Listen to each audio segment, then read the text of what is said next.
Bar chords are super tricky at first whenever you're learning how to play guitar, but they're essential to breaking out of the open chord and power chord kind of box or rut that one might find themselves in whenever they've been playing for a little bit.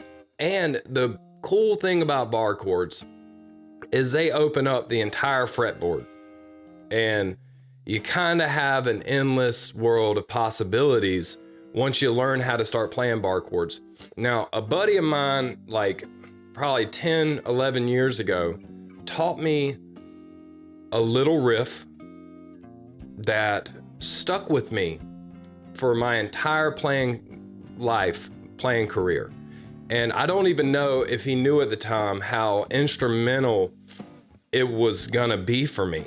And I wanna teach you the same thing. And the cool thing about this exercise, and I don't even really know if we wanna call it an exercise, because that almost kind of like implies like struggle. But it's musical and it's really fun to play. And I know if I was able to figure it out with 6, 7 months of experience on guitar, I know you can too. 3 months, it doesn't really matter. It was very simple and really fun to play. And I would play this and he would solo over it and we would make music. And that was another thing that helped me want to learn guitar more, is it was musical. It wasn't like this boring exercise that I felt like I had to play. I felt like, oh cool, I get to play this riff again. I think it's important to get our fingers kind of used to what they're going to be doing. So if we come down here to the open position, all we're going to do is we're going to trade finger positions.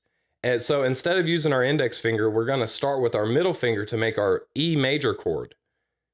And then we're just going to lift our middle finger to make our E minor chord.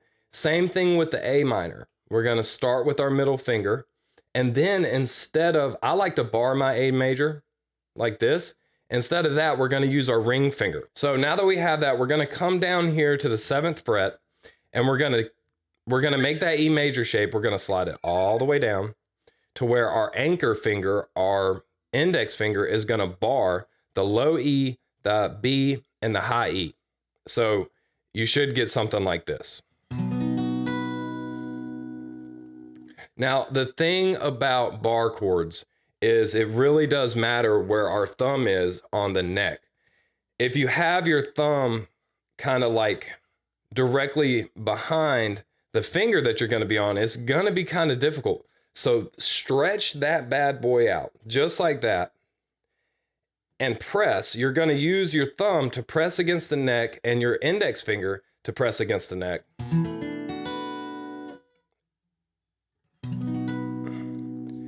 That's going to take a little bit getting used to. That's the hardest part, in my opinion, about a bar chord, is getting used to that pressure. And the cool thing is, though, once you play it for a little bit, you're going to realize you don't have to press quite as hard as you think you do.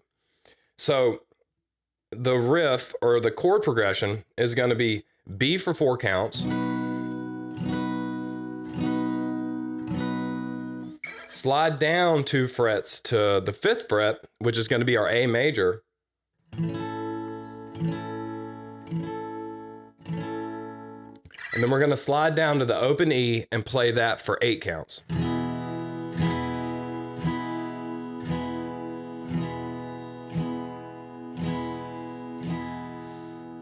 And once you get comfortable with that, you can add some upstrokes, downstrokes, and all that good stuff to make it a little more musical.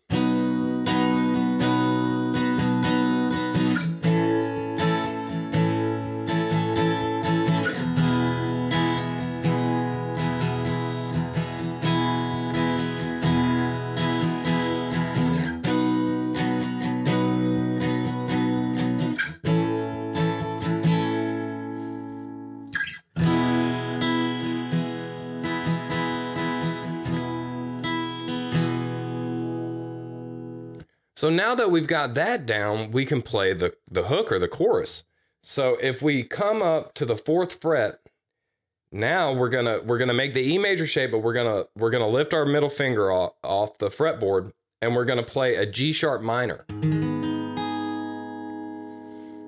Then we're gonna come down and we're gonna make an A minor shape, and our root has changed to the 5th fret. So we're not barring the low E now. we're barring the A. So we're gonna play back and forth between those for 2 beats.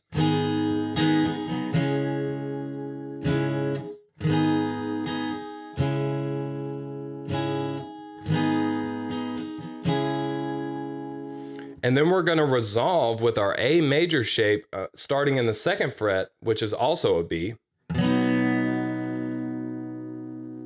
So here it kind of builds a tension and then resolves to the B.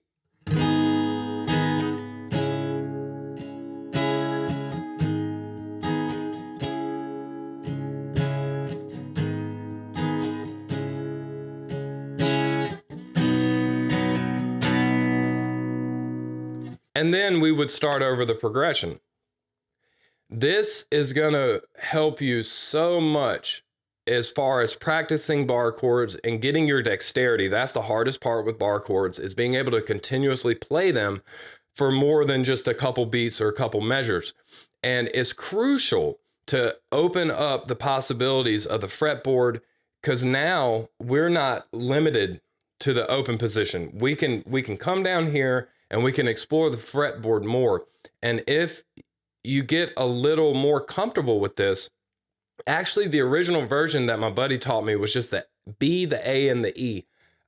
Over the years, I've kind of added a little more to it, but it was a lot faster. So you can also speed it up.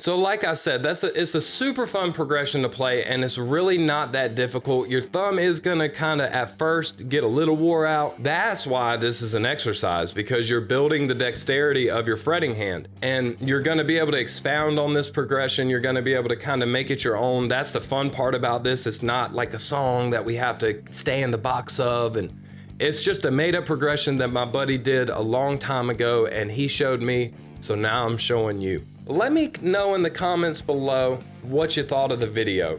Let me know if it was helpful. I'm gonna leave something yonder right here for you that I think you might like as well, another video of mine. Also, do me a favor, run up, bear hug the like button for me to show your appreciation. And remember, practice doesn't necessarily make you perfect, but it can make you okay. We'll see you on the next one.